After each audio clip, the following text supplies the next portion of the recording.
organization ahead of the major political battles. Nitin Nabin, as expected, has been elected unopposed.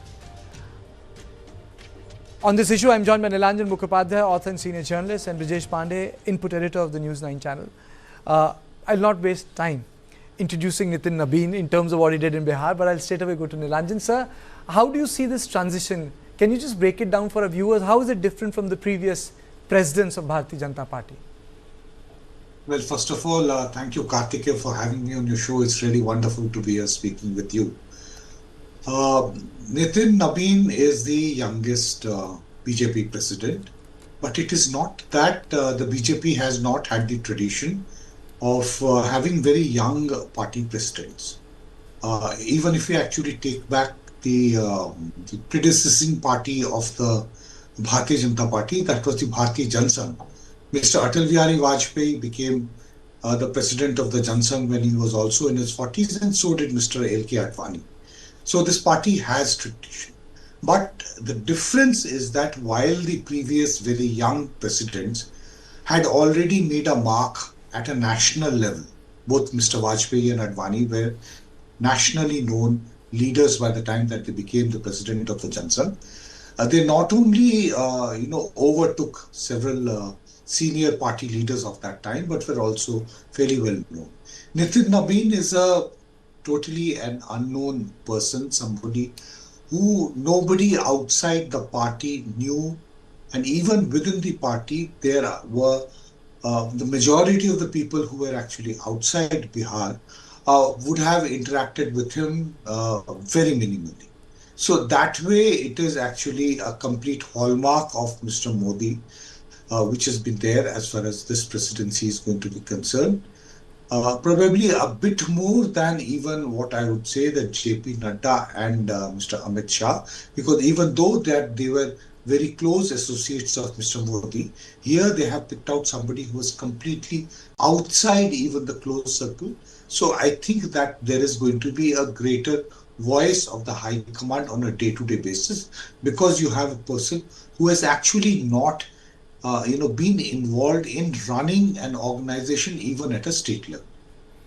Okay, Brijesh, your opening comment? Well, I completely agree with what Nilanjan was saying, because the fact of the matter is that yes, Nitin Nabin is a political lightweight. I mean, even in people, politics of Bihar, he's not a very dominating figure and one of the top leaders as far as the entire state is concerned. Generational change and all is all fine.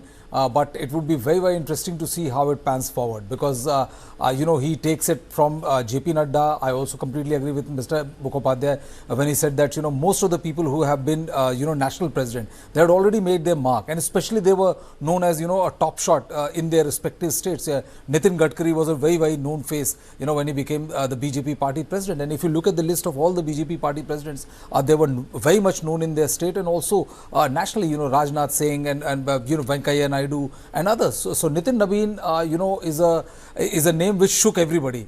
So it was at a time, when his name was announced, people were forced to Google and try to find out, exactly who he is. But I guess, the high command will run completely large. So the story, in a way, journalistically, not about Mr. Nitin Nabin. It's about the ability of the two people running the government in the party to appoint people of their choice, irrespective of what even the Sangh Parivar's opinion. Is that correct? Well, Kartikeya, if that is the direct question, I would say yes.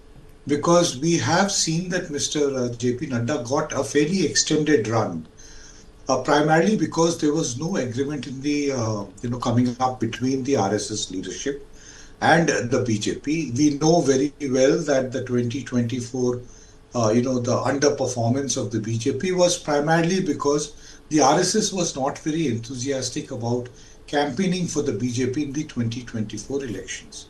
Reasons I do not want to get into it at that time, because that's a completely different issue.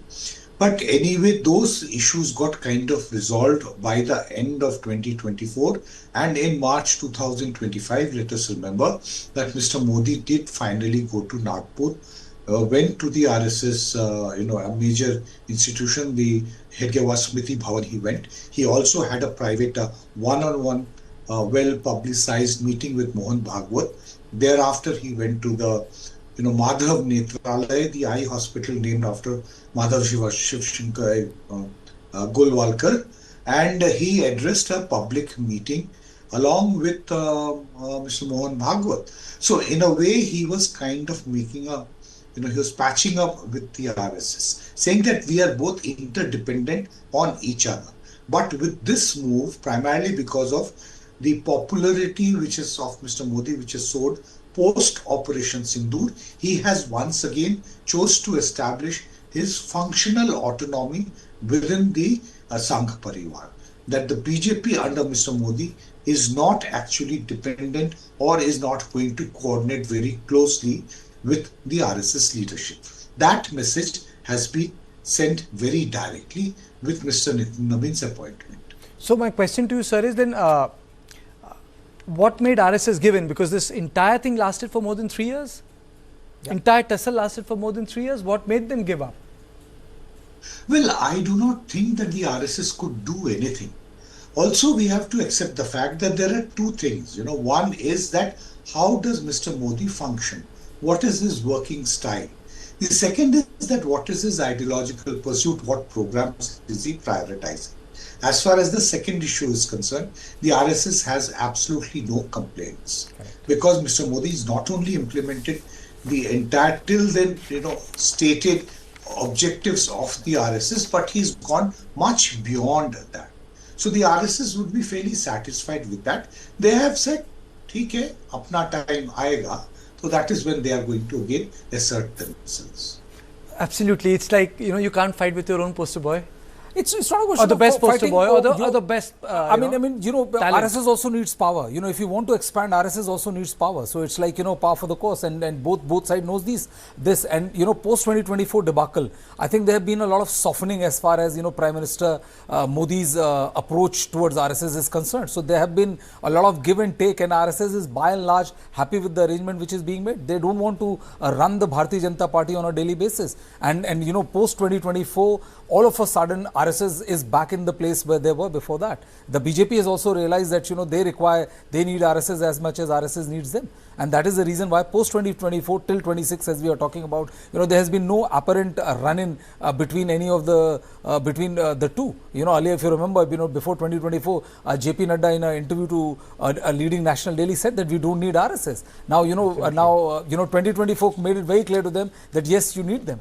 And it is there, all over the place. As Nilanjan very nicely put it, I think both of them need each other. Thank you. I've really run short of time, sir. Thank you for joining me. Thank you, Brijesh. Thank you for joining me. This is all I had on point tonight. I'll see you tomorrow at the same time. Thank you and good night.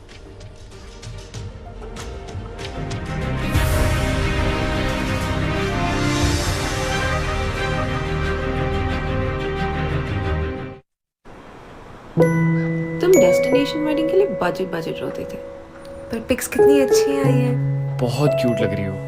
ऑब्वियो, अपने दम पे शादी करने का glow.